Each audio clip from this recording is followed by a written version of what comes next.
Hello guys, once again it's Matt, and today we have another video. Thank you all the members, all the patrons. Make sure to subscribe. We are trying to hit 50,000 subscribers. And again, we are flying out the Yak-141 or 141.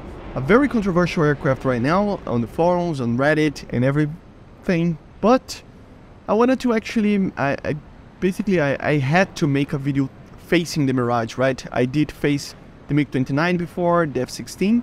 And I managed to get a friend that got the Mirage 2000 as well. So, and the Mirage 2000, if you've seen my video like 1 week ago, that I was actually fighting against the MiG-29. The MiG-29 actually suffered to fight the Mirage. The Mirage is pretty good at turning. The Kafir can be beaten by the Mirage. The Vegan, everybody like that. The Mirage, it's a very good aircraft.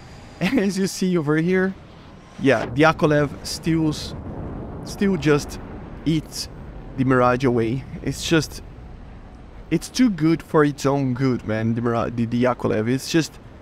It is one of the best aircraft in BVR, it's one of the best aircraft in dogfights, and it's just going to be very, very good. Yes, it has its limitations, it's not a perfect aircraft, but it is scary, man. The amount of turn that this thing can do, together with the radar and the missiles, it's just amazing. And remember, these aircraft can be upgraded if needed to be better, even better, with the R-77 and the R-73 as well. So yeah, pretty dangerous actually.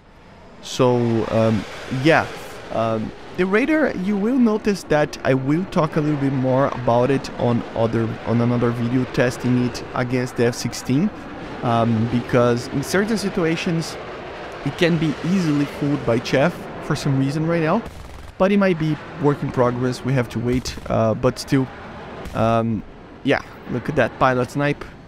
It is just, oh my god, this aircraft is the thrust vectoring, man. It's like I said on the other dogfight video, if you use the thrust vectoring, it can beat anything. And why is that? Yeah, it's the same reason that we said before.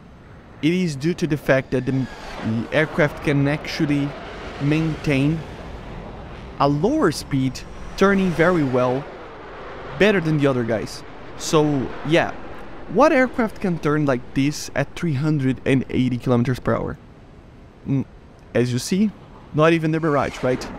So yeah, it's problematic due to that. It is the curse or the blessing, depending on which side are you on, of VTOL aircraft.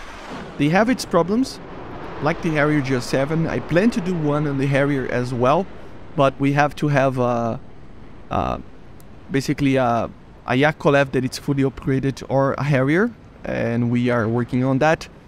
So yeah, a lot of people were asking me to actually do a video such as that with the Harrier. But yeah, it is probably one of the only aircraft that can actually beat the Yakolev, just because it can play in its own game.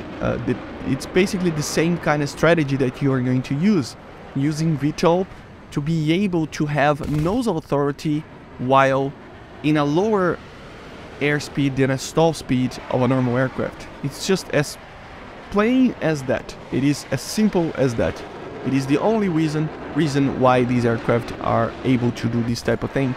And it actually makes me wonder what basically a thrust vectoring aircraft such as, I don't know, some Sukhois, F-22s, aircraft like that in the future would look like, right? Even a MiG, imagine a MiG-29 OVT, man. I mean, Jesus, I cannot even comprehend how much those things turn. And this is the one that I actually lost for my friend there. I basically lost it in the same way that most of the aircraft like this can lose, which is basically power stalling the aircraft, which is funny actually. He actually managed to do that on the Mirage. It was basically my fault, right? So yeah, as you see here, I cannot like go fully on a VTOL kind of mode because it would be just a standing target.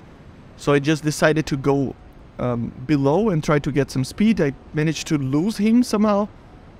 And then I just, yeah, it was just not good. It was really not good. So kind of my fault, kind of his fault that he did the good job as well.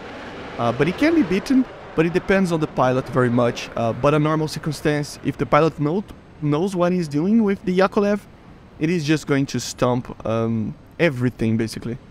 And it's a funny thing, the disbalance of the rear engine with the front engines as well. And here we are going to see the last battle, the last fight that we did on a BVR kind of situation. And why the Yakolev is such a dangerous aircraft. Take a look on this. So yeah, you can actually go and crank as hard as you possibly can. Look at that kind of cranking that you are doing. I mean, you are basically flying perpendicular to the target. You might even be able to continue to look at the target while the other target actually, the target aircraft actually loses lock on you because you are perpendicular to it. Of such a good gimbal limit of this Raider. I mean, look at this, it's just amazing. On the feeling side of flying it, it's really funny because you go for it, you crank, and you think it's, oh, this is fine. And then you can crank like 30 degrees more. It's never ending, the amount of cranking that you can do on this thing. I'm just spamming missiles here. Obviously, in a real battle, I would never do this. But it's just to show, obviously, the Mirage is not the greatest thing ever in the BVR. And the Raider, as you see, it's blinking there. It's because it's trying to lock the chaff that it's actually using. So yeah, at least the Mirage is big enough so that the Raider can actually bypass the chaff. An F-16, you will see in one of the upcoming videos that I will do that it is problematic on that sense. But yeah, as you see, I'm just making his missiles lose so much energy, and obviously he's doing the same.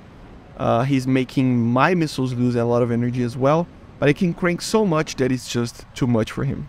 Anyway, I hope you enjoyed, guys, and I see you guys on the next one. Make sure to subscribe and splash. I see you guys on the next one. Bye. Let me know in the comments what you think about the Yak.